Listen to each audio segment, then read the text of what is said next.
Breaking news చూస్తున్నాం. పెట్టుబడులే లక్ష్యంగా CM Revanth Reddy Davos కు వెళ్లారు. అయితే దావోస్ లో తెలంగాణకు అదృష్టం వరించిందనే చెప్పాలి. అంతర్జాతీయ పెట్టుబడులకైతే రంగం సిద్ధమైనట్టుగా తెలుస్తుంది. ఇక స్విస్ మాల్ ఏర్పాటుకు కూడా గ్రీన్ సిగ్నల్ వచ్చినట్టుగా తెలుస్తుంది.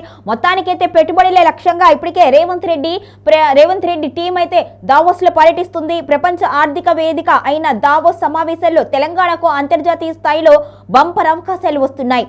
వచ్చే 5 ఏళ్లలో రాష్ట్రంలో దశల వారీగా 1000 కోట్ల రూపాయల పెట్టుబడులు పెట్టేందుకు అమెరికాకు చెందిన ప్రముఖ విమానయాన సంస్థ సర్గడ్ ముందుకు వచ్చింది. అంతేకాదు హైదరాబాద్ లో ప్రపంచంలోనే తొలి స్విస్ మాల్ నిర్మాణ ఆలోచన ప్రతిపాదనకు స్విస్ ప్రతినిధి బృందం వెంటనే సానుకూల స్పందన వ్యక్తం చేసినట్టుగా తెలుస్తోంది.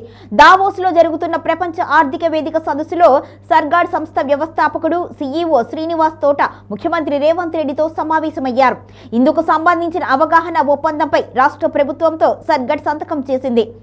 సర్గడ్ సంస్థ రాష్ట్రంలో మెయింటెనెన్స్ అండ్ రిపేర్ యూనిట్ నెలకొల్పనుంది. సర్గడ్ సంస్థ ఎయిర్ ఫోర్సెస్, రక్షణ, ఆటోమొబైల్, అడ్వాన్స్డ్ మ్యానుఫ్యాక్చరింగ్ రంగాల్లో విశేష అనుభవం ఉన్న సంస్థ.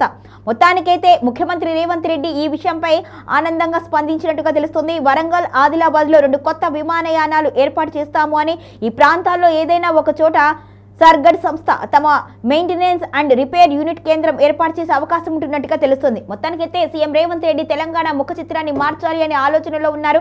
ఇప్పుడే హైదరాబాద్ ని భాగ్యనగరంగా, ప్రపంచ స్థాయి నగరంగా తీర్చిదిద్దే విధంగా ఆయన అయితే కసరత్తు ప్రారంభించారు. ఇక తెలంగాణ రాష్ట్రాన్ని కూడా మొత్తం ఇబ్బంది లేకుండా వనరుల కల్పన కోసమే ఆయన కృషి చేస్తున్నారు. ఈ నేపథ్యంలోనే ఇప్పుడు పెట్టుబడులు ఆకర్షించే విధంగా అయితే ఆయన కృషి చేశారు. ఆయన కృషికి ఫలితంగానే ఇప్పుడు ఈ సర్గడ్ సంస్థ అనేది ఆమోదం తెలిపింది. ఇక ఆదిలాబాద్ చుట్టుపక్కల ప్రాంతాల వారికి అయితే ఖచ్చితంగా ఉద్యోగ అవకాశాలు వచ్చే అవకాశం ఉంటుంది.